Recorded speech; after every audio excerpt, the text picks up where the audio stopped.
लाकर उन्हें बाजार में बेचकर अपना पेट बड़ी ही मुश्किल से भर पाती थी। उस बुढ़िया का एक पड़ोसी था सरजू। सरजू ने एक गाय पाल रखी थी जिसका सरजू बिल्कुल भी ध्यान नहीं रखता था, यहाँ तक कि उसे खाने के लिए चारा भी बड़ी ही मुश्किल से देता था।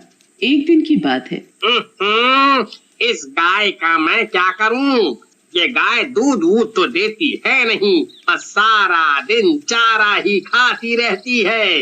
इस गाय को कोई खरीदेगा भी तो नहीं, जिसे बेचकर मैं दूसरी नई गाय खरीद लाऊं। सरजू गाय को खाने के लिए चारा तो देता नहीं था, उल्टा उसे मारता और रहता। ये सब बुढ़िया रोज अपने घर से देखा करती। बुढ़िया को उस गाय पर बड़ी दया आती थी। कैसा नासपिटा इंसान है जो गौ माता को मारता रहता है।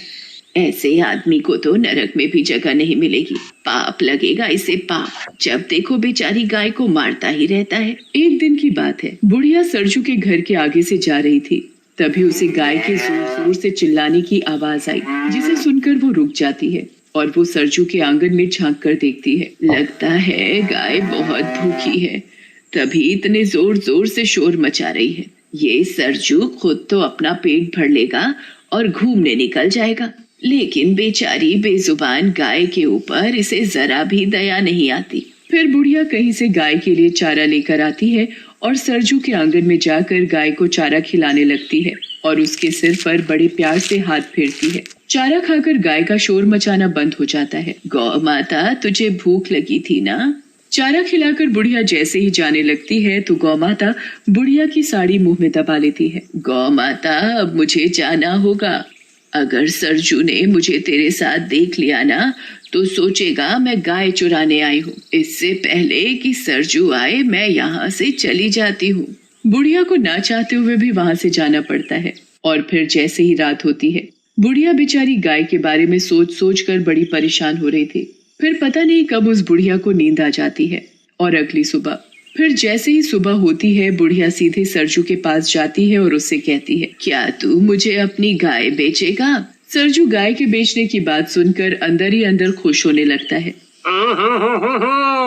आज तो लगता है भगवान ने मेरी सुन ली। क्या हुआ सरजू, तू किस सोच में पड़ गया? बता, तू मुझे अपनी गाय बेचेगा? हाँ माँ, क्यों नहीं। तो ठीक है, ये ले अपने पैसे और गाय मुझे दे। एक बात समझ में नहीं आई अम्मा, तुम इस बूढ़ी गाय का करोगी क्या? तुझे तेरी गाय के पैसे मिल गए ना, बस। बुढ़िया सरजू के हाथ में पैसे पकड़ाकर उससे गाय लेकर अपने घर आ जाती है और गाय को अपने आंगन में एक खूंटे से बांध देती है और उसे हरा हरा चारा खिलाती है और बड़े प्यार से गाय को निहारती है जैसे उसे कोई अपना मिल गया हो।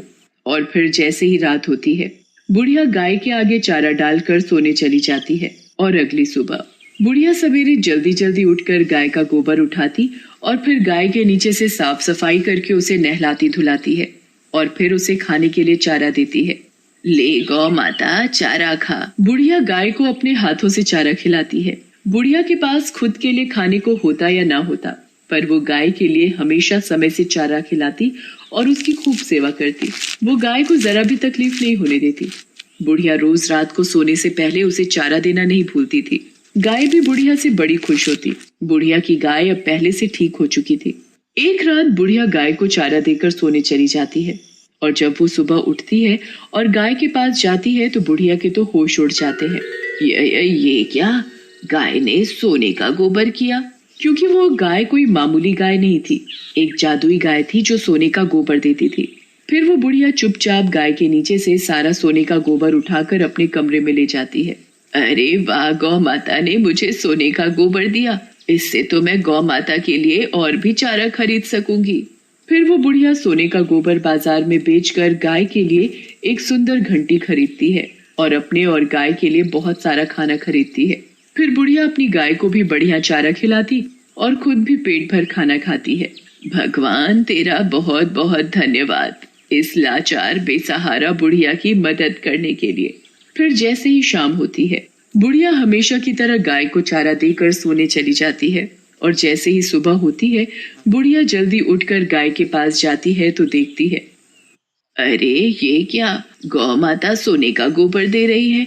मैं इसे टोकरी में भर लेती हूँ और जल्दी से अंदर कमरे में ले जाती हूँ। फिर बुढ़िया गाय के नीचे से सारा सोने का गोबर एक टोकरे में भर कर कमरे में ले जाती है। ये गौ माता तो मेरे लिए वरदान है, वरदान।